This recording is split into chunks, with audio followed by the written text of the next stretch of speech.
on his show quite a bit in the last 4 years. He's Alan Colmes, a TV commentator on Fox Television. And, of course, he has a syndicated radio show via Fox. And that's the show that I've been on quite a few times. Lord Hannity would never have me on. But he would have me on when I was busy bashing Bush, but would also, criticize me quite a bit. We've had some nice sparring and debates.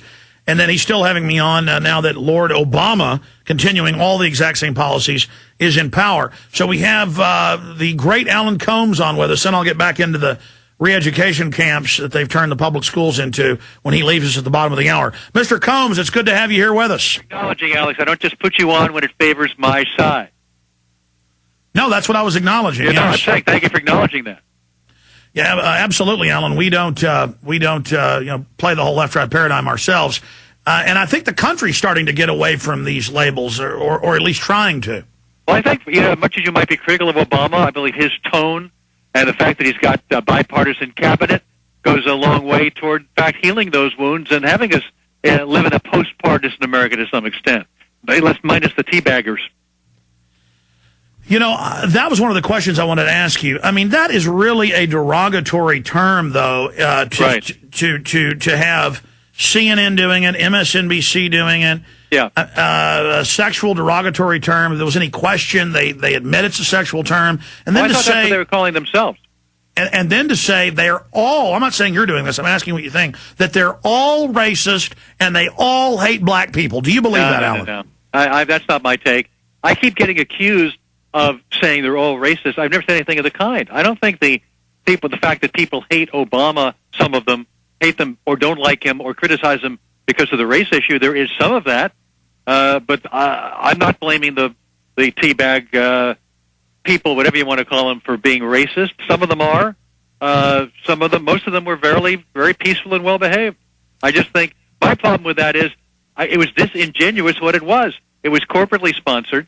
To say that somehow this was a grassroots movement, to say it was bipartisan, and it wasn't about being against Obama when clearly it was a criticism of Democratic policies, is disingenuous. To say it as anything else is disingenuous. Yeah, but clearly, Alan, your employer tried to hijack Fox and others, and talk radio, neocon talk radio, tried to take it over and did to a certain extent. But I was there. We had Ron Paul tea parties here in Austin last October, and they had them in D.C. and Boston and San Diego. We started the tea parties, and then along came Sean Hannity and Rush Limbaugh. Well, they tried to make this a Republican versus Democratic thing, but then claimed it was bipartisan. This had nothing to do with parties, but it certainly was, at least what it became was not what you originally started. What it evolved into was, let's bash Obama, let's bash the Democrats, but we're going to claim it's grassroots and we're going to claim that it's bipartisan, none of which it was, at least in terms of the recent April 15th so-called Tea Party. People forget, too, naming it the Tea Party, the original Tea Party was about taxation without representation. This is representation. They just lost an election. That's what that was about. Well, I mean, Alan, it is bipartisan that 98% of Americans in a Gallup poll, and they were saying they were getting 1,000-to-1 phone calls in Congress against the banker bailout. I mean, that is bipartisan that folks don't like what's happening. I'm talking about the Tea Parties. I'm talking about the fact that the Tea Party was basically organized by three conservative groups like Dick Armey's group, Newt Gingrich was involved in it, to say that this was a bipartisan effort. I'm talking about specifically what happened on April 15th. Was not bipartisan, was not grassroots. Well, my issue is when I see people like Janine Garofalo get up and say everyone is a racist, that is racism. That is injecting racism. Go ahead. Sorry, Alex. Here's my problem. I don't agree with what Janine Garofalo said. My problem is those who don't agree with me who will hold up comments like that and say, see, you liberals, this is the way you liberals are. Just like, Alex, I know you get lumped in with people you may not want to be lumped in with, but every time some left-wing wacko says something or does something stupid, it becomes this is how the right will define the left. And that shouldn't happen any more than people who are members of the Klan should define the right, for example. But I wasn't trying to lump you in. I'm not saying you. But listen, I figured that you were going to not like what she said because I think I know you pretty well. Right. But it's the same thing. Some guy visits my website out of hundreds, shoots 3 cops, and then the Southern Poverty Law Center associates me with him, and it comes out later what he was doing on my site was attacking me. Now, that's really not fair. Look, as I said to you the other day when you did my show, I was followed around New York by 9/11 truthers, many of whom do things in your name. I was harassed by these people. I know that many of them are followers or at least listeners and supporters of you. I don't hold you personally accountable for their behavior. Well, I appreciate that, and I'm glad that. I mean, that's overall just another issue. I don't want to get sidetracked completely on that. I just wanted to ask you about it because you brought up the tea parties. The media keeps saying teabagging so much, I almost just said it. Alan, Alan, what do you really think of Obama? I mean, hasn't he gone back on a lot of his promises? No, he's not. We all know that governing and running for office are two different things. I don't see him as somebody who went back on a lot of his promises. He said we get out of Iraq in 16 months in terms of, combat troops. Okay, it's going to be, a few more months because he compromised with the generals on the ground, listening to generals on the ground. He said he's going to lower taxes for 95% of tax-paying Americans. That seems to be in play. He said he'd have a bipartisan cabinet. He's got Ray LaHood transportation. He kept Gates in defense. He tried to give Judd Gregg punked him. He tried to give Gregg a position. I think he's done very good. He changed the tone. He talked to our enemies. He's doing a lot of the things he said he would do. And he's doing a lot. I mean, you got Republicans saying, oh, my God, he's doing too much. And yet when Bush tried to do things besides prosecute the war on terror, we were told, of course, we can walk and chew gum at the same time. Okay, what about lobbyists? He said, I will not hire lobbyists. And, boy, this is uber lobbyist. You can't.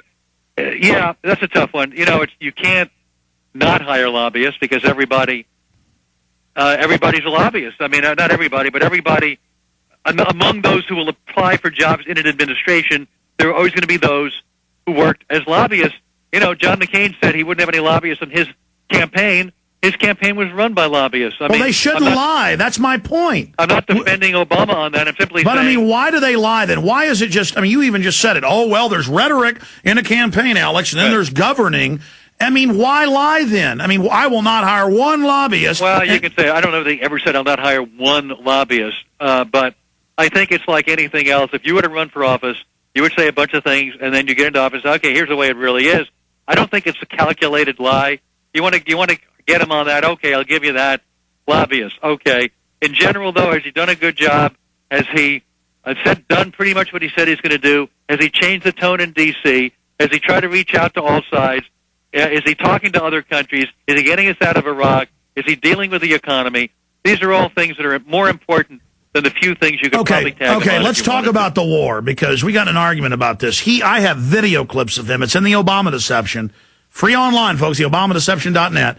He says in there, I will start bringing our troops home immediately the first day. Then he says 16, then 23. Now the generals are saying, oh, wait, we may not even want to pull down to 50,000 permanently for 6 more months after that. So now we're out well past 2 years. I'm aware that the plan is 23. I'm also aware that during the campaign, I heard him say over and over again, 16. I never heard him say, we'll get it out the first day. He campaigned on, once his campaign was up and running, a 16-month timeline with 2 to 3 brigades a month. That's what he campaigned on. Early on, he said immediately. Then once he started to get steam, he did moderate to 16, then 23, and now they're saying even longer, and we'll see. He also said he would listen to the troops on the ground, listen to the generals on the ground, which is exactly what he's doing, which you've got to do if you want to have some credibility. Okay. You don't make the decision from the Rose Garden. Okay, let's take taxes. He's saying he's going to rewrite the tax code and get rid of some of the exemptions on property tax or on interest on the mortgage. That is a big one for those of us that pay taxes and own houses. We know. I'm sure you know, Alan. He's talking about these green taxes, these carbon taxes. Those are taxes that are people under $125,000 individually a year. Well, he was talking about income tax. He was talking about the tax rate. The tax rate is going to be lower for the upper income people than it was under Ronald Reagan. And furthermore, under Reagan, who professed lower taxes, there were all these other fees and taxes that they put in order to make up for what they were losing. And also, don't forget now, all the states, many of the states are raising taxes. because they need to make up the shortfall. And there was the George H.W. There was the rate. George H.W. retroactive tax. I mean, look, I agree. The Republicans are a bunch of tax and spenders as well. I mean, I'm not saying, but I don't know, Alan. I mean, what about him saying no rights for detainees? What about him saying, I'm going to say you followed orders, Nuremberg doesn't matter? You don't mean detainees, you mean CIA agents who were carrying out orders. He wants rights for detainees. They have a right to habeas corpus, something that was denied under the Bush administration. I do have a problem with, and I would like to see him prosecute even those who were just following orders. They know what the rules are. They know what the laws are. They should at least go after those lawyers like Bybee and you, who, Bradford, the people who were obviously telling Bush and Cheney what they wanted to hear, who wrote the so-called torture memos. The New York Times, I'm sure you and your audience love the New York Times. The GCN Radio Network, providing the world with hard-hitting talk radio. GCN, great talk radio starts here.